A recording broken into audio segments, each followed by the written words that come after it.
Kita beralih ke sorotan lain, Saudara. Eksekusi lahan rumah warga di perumahan Puri Asih Sejahtera, Bekasi Selatan, Kota Bekasi, Jawa Barat berlangsung ricuh. Warga menilai eksekusi 12 rumah itu salah sasaran. Warga perumahan Puri Asih Sejahtera, Kelurahan Jaka Setia, Kecamatan Bekasi Selatan, Kota Bekasi, terlibat aksi dorong dengan polisi dan jurusita Pengadilan Negeri Bekasi saat eksekusi berlangsung. Tidak hanya ricuh, warga juga membentangkan spanduk dan menyampaikan orasi penolakan. Warga menilai penolakan warga terjadi karena eksekusi dilakukan tidak sesuai. Warga merasa sudah membayar lunas rumah yang dihuni, tetapi kontraktor belum memberikan sertifikat hak milik SHM. Hingga akhirnya pengembang PT Puri Asih Sejahtera dinyatakan kolaps. Lalu tiba-tiba katanya ada pelelangan dari Taspen ke Taman Puri Indah. Jadi yang menggugatnya adalah Taman Puri Indah. Kalau kami adalah Komplek Puri Asih. Mereka klaim mereka milik, nah sebenarnya kita tempur lah di pengadilan. Karena waktu dia melakukan lelang Taspen itu dia bilang itu tanah kosong. Pada di sini itu ada 100 unit rumah. Ada manusia yang di sini yang menempati rumah. Dan kalau sudah ada bangunan rumah, itu di mana-mana itu kan pasti ada IMB. Jadi bukan bangunan liar itu. Sementara itu, jurusita Pengadilan Negeri Kota Bekasi mengatakan eksekusi sudah berdasarkan kekuatan hukum tetap putusan pengadilan dengan penggugat PT Taman Puri Indah. 12 rumah yang kita eksekusi hari ini ya, itu berdasarkan putusan yang telah mempunyai kekuatan hukum tetap. Jadi seperti itu ya Bapak-Bapak semuanya ya. Dan eksekusi alhamdulillah berjalan dengan lancar. Bu, penggugatnya siapa sih Bu? Atas nama siapa Bu? Penggugatnya itu atas nama PT Taman Puri Indah Pak. Galaksi itu Taman ya Bu? Puri Indah. Sementara itu, kuasa hukum PT Taman Puri Indah TPI, Kus Priyanto, sebagai pihak yang dinyatakan sebagai pemilik lahan baru, menyatakan bahwa pengosongan lahan tersebut sudah melalui mekanisme dari Pengadilan Negeri Bekasi.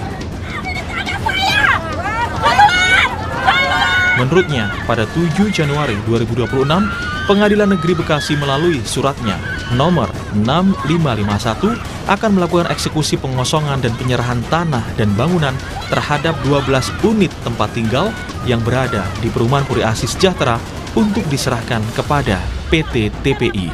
Kegiatan hari ini adalah hasil dari putusan pengadilan, di mana Pengadilan Negeri Bekasi itu memerintahkan untuk melakukan pengosongan dan menyerahkannya kepada kami sebagai pemenang dan pemohon. Ya, ini adalah hasil dari setahun yang lalu kami sudah bermohon. Ya, sebenarnya di Agustus itu udah ingin melakukan eksekusi, tapi karena ada huru hara ya, maka itu diundur.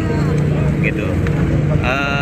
Hari ini kegiatannya ada 12 unit rumah, ya, Blok C dan Blok D, di mana semua adalah berdasarkan putusan yang sudah ingkrah, gitu. Jadi sudah tidak ada lagi upaya hukum yang lain. Menurut kuasa hukum PT TPI, 12 unit tempat tinggal yang dieksekusi ini merupakan putusan lama, sedangkan untuk unit rumah yang lain kini statusnya masih berproses di pengadilan. Alexander Belegur, Kompas TV Bekasi, Jawa Barat. Untuk membahas duduk perkara eksekusi 12 rumah di perumahan Puri Asih Indah, Kota Bekasi, Jawa Barat, kita akan berbincang dengan Ketua RT 07 Perumahan Puri Asih Indah Denisas melalui sambungan telepon dan juga kuasa hukum PT Taman Puri Indah Kus Priyanto melalui sambungan daring. Selamat siang Pak Deni dan juga Pak Kus, dengan Bella di studio. Selamat siang Mbak. Baik, saya akan ke Pak Deni dulu, Pak RT. Pak RT, sejauh ini bagaimana sejarah hunian warga di 12 rumah yang dieksekusi? Apakah benar warga telah menempati sejak awal tahun 80-an dan membeli secara sah dari pengembang maksud saya, PT Puri Asih Sejahtera? Jadi kalau saya boleh cerita, historisnya pada saat tahun 1983, itu kami warga, baik itu orang tua kami dulu, itu sudah ada transaksi dengan developer namanya PT Puri Asih Sejahtera. Kemudian di dalam proses itu ada dua. Satu yang sudah bayar lunas cash kepada PT Puri Asih Sejahtera. Yang kedua itu adalah pembelian nanti berupa kredit, itu nanti kan biasa ke BTN. Nah dalam proses ini berjalan, tiba-tiba itu kita nggak tahu yang untuk yang kredit itu ternyata bermasalah, tidak bisa diterima di BTN pada waktu itu. Usut punya usut, ternyata Puri Asi ini ada masalah dengan Taspen. Kami sebagai konsumen itu kan tidak tahu menahu masalah Puri Asi dengan Taspen. Kemudian Taspen melakukan lelang tanpa sepengetahuan warga. Yang dilelang itu disebutkan tanah kosong dengan jumlah sekian hektar. Padahal di dalam tanah kosong itu sudah berdiri 100 unit rumah. Yang itu pembelian itu juga sah karena ada transaksinya, ada yang bayar cash, ada yang sudah bayar DP, ada yang sudah membayar cash kelebihan tanah. Contoh rumah mereka tuh ada yang di hook, tanah itu lebih, itu mereka bayar cash. Artinya ini kan bukan menempati tanah orang, tidak menempati tanah tidak bertuan, tidak menempati tanah negara. Kami, orang tua kami itu datang waktu itu dengan niat membeli, ada transaksi. Kemudian ada masalah lelang itu, kami warga pun tidak pernah dilibatkan. Buktinya ini juga ada rancu lelang itu nggak bisa disurvei, Mbak.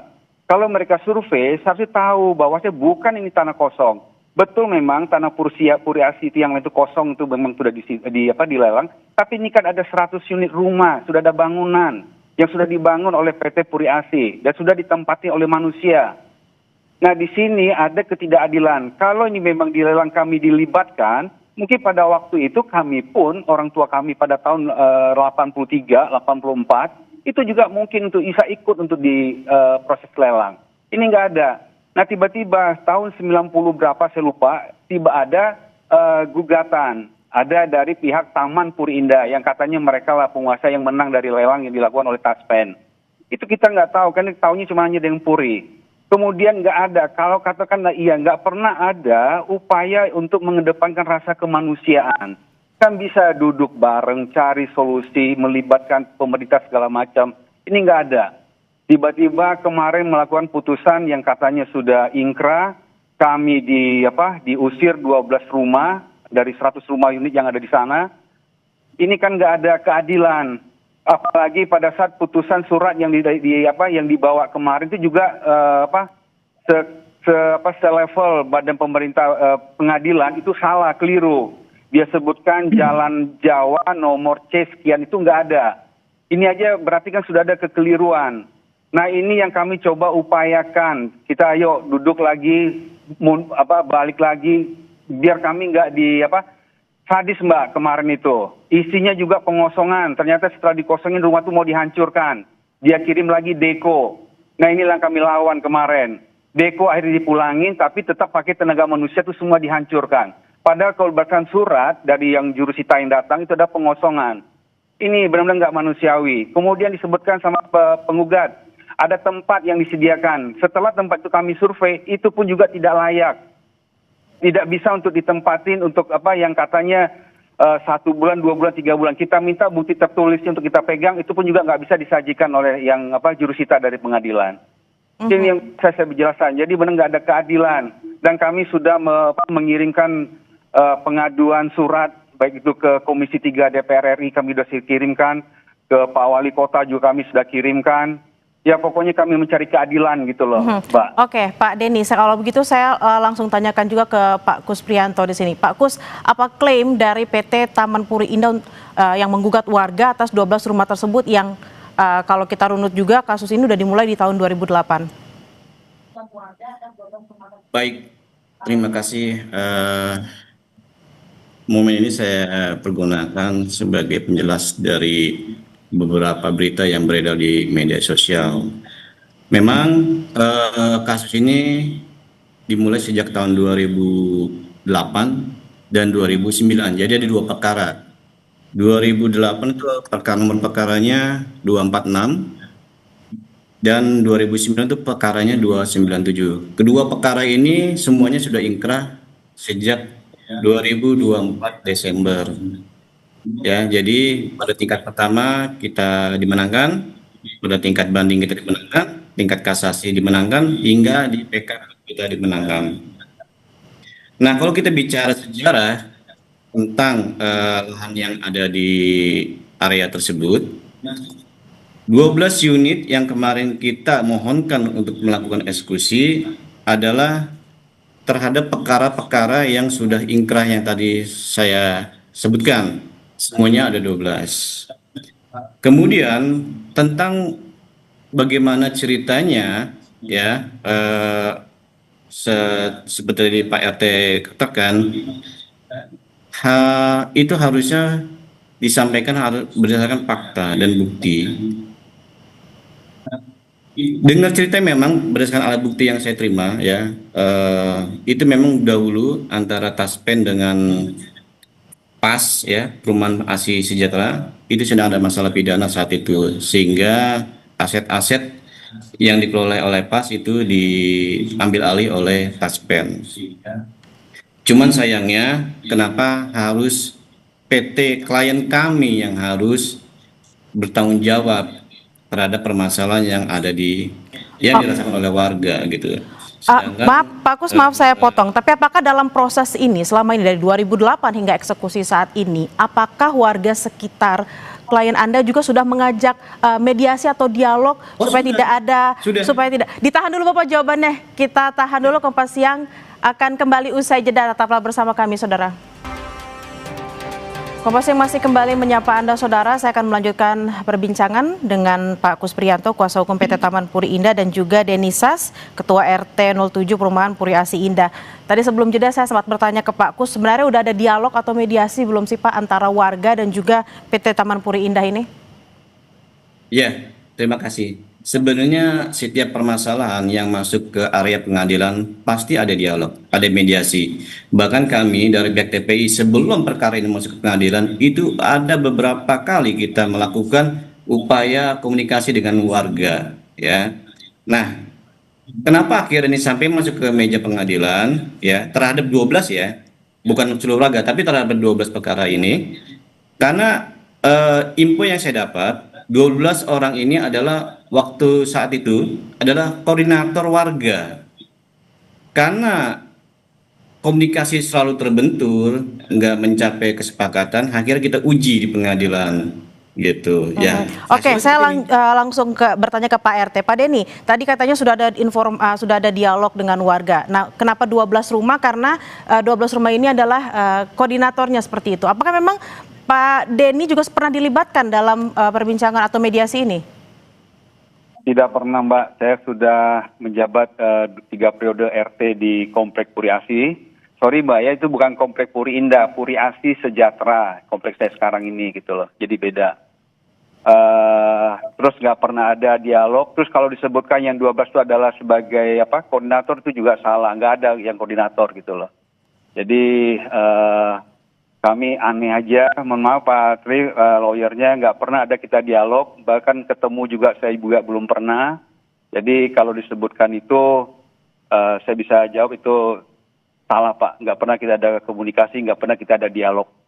Nah gimana tuh Pak Kus, katanya nggak pernah ada dialog, ini Pak RT udah 3 kali menjabat nih, nggak pernah tuh ada dialog ya Pak Kus? Betul. Ya, sayangnya Pak RT dan saya pun tidak ada bukti, jadi kita sama-sama bisa ngeklaim. Gitu ya, cuman yang pasti adalah ketika perkara masuk pengadilan pasti ada mediasi, didahului oleh mediasi. Itu yang paling pokoknya aja deh, itu udah nggak bisa dipungkiri lagi. Mediasi yang ada di pengadilan itulah salah satu yang bukti di mana kita bisa ada bermediasi saat itu aja. Lalu selain proses yang dilakukan sekarang, apa yang mau dilakukan lagi Pak Kus, karena kita tahu di sini ada masyarakat yang tinggal selama berpuluh tahun di sana. Maaf, gimana? Ya ini setelah proses eksekusi yang dilakukan sekarang, apa yang mau dilakukan? Karena tadi sempat dikatakan Pak RT ada hunian sementara, tapi pas dicek juga nggak layak juga. Apa yang mau dilakukan Pak Kus? Iya, jujur ya, sampai saat ini sebenarnya kami masih terbuka upaya dialog-dialog itu, gitu kan. Kami pun nggak bisa memberikan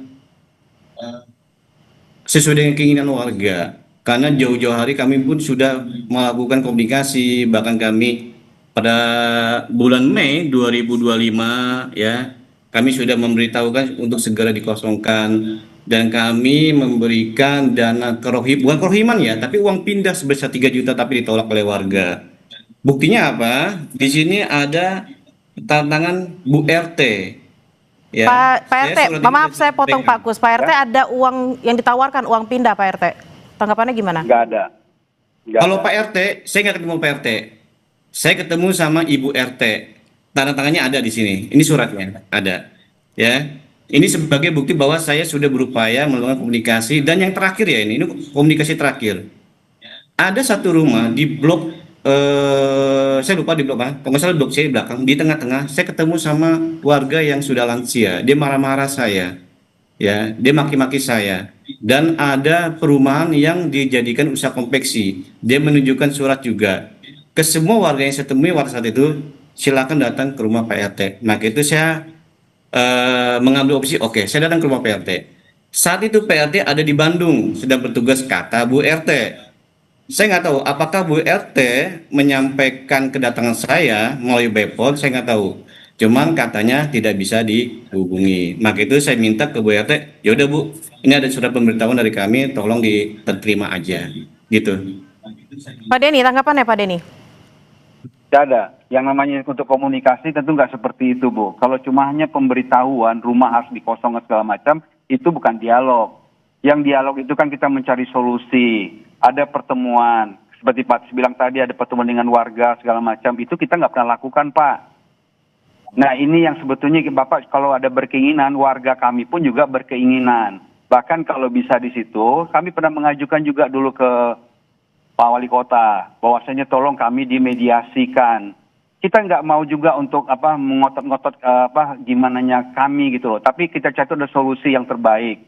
Karena menempati tanah di sana itu bukan sekonyong-nyong datang. Tahun 83 orang tua kita datang ke sana. Kemudian ada permasalahan yang lelang segala macam kita nggak tahu kok bisa taspen gitu loh. Nah ini kan kita harus duduk barengin. Jadi kita bisa cari solusinya apa yang terbaik. Tidak seperti kayak kemarin Pak Tris. Diusir begitu aja, dikerahkan. Kami kakek-kakek, nenek-nenek, nggak ada upaya gitu loh. Kemudian sudahlah disuruh kosong, dihancurkan, datang Delco. Kemana kami harus minta keadilan gitu loh. Pak Denny, Ini lalu manusia yang tinggal di sana gitu loh. Pak Denny, lalu harapan Ya. Bapak seperti apa Pak? Karena saya juga tadi sebelum bertanya, apakah memang Bapak punya bukti, misalnya bukti akta jual beli atau seperti apa Bapak? Kalau untuk bukti jual beli cash pada developer kami yang lama ada Bu. Kemudian untuk kami bayar DP dari yang untuk maju kerja itu ada semua. Kemudian kami bayar lunas yang tanah kelebihan yang tinggal di hook itu ada semua. Nah ini seharusnya kan juga menjadi pertimbangkan. Dengan kondisi seperti ini nggak harus ada usir-mengusir, cari solusi, kita ketemu gitu loh. Jadi tidak seperti kayak kemarin dizolimi gitu loh. Baik Pak Denny dan juga Pak Kus, kita harapkan memang polemik ini bisa segera berakhir karena ada solusi juga untuk kedua belah pihak. Terima kasih sekali lagi Pak Kus Prianto, kuasa hukum PT Taman Puri Indah, dan juga Pak Denny Sas, Ketua RT 07. Selamat beraktivitas kembali, terima kasih.